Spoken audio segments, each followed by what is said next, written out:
Bukod sa Biblia, si Maymay binigyan ng grupo ng mahiwagang bato na magpoprotekta raw sa kanya laban sa kasamaan. Nung binihisan ko, nakita ko may nakatali sa ganito.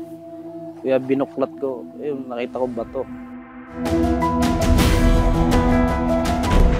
Nang ikonsulta nila si Maymay sa isang albularyo, dito nila napag-alamang nakalunok si Maymay ng isang bato. Makalipas lang mga 3 araw, may sinukang papel. Yung bato na yun, may kasama pa pong may Latin. Nakasulat to, nakabilot dyan sa bato na yan. Tuwing nagwawala, hindi raw maiwasan na makasira si Maymay ng mga gamit sa bahay. Tinanggal ang mga dingding, pati pinto, lahat. Mga matitino nila itong mga damit, oh. Sinusumpong siya nung ayan, pinaghahagis.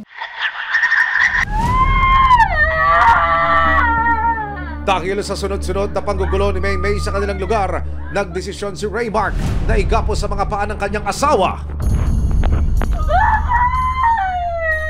Ayaw mong manahimik? Minsan itinatali niya pa yung sarili niya. Tatanggalin ko naman po. Minsan pagka nagwala ng gusto, tatalian ko po. Kasi baka makapanakit po eh. July 16, 2025, nagpunta ang resibo sa bahay ni na Maymay. Hindi na siya nakatali at tahimik lang siyang nagmamasid at nakatingin sa kawalan. Nagdadasal kayo doon?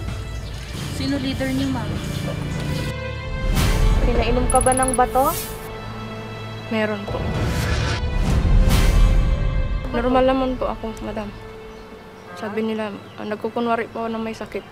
Ano po sa tingin niyo po, madam? Naabutan din namin si Lydia na pinapakain si Maymay at ang 3 niyang apo.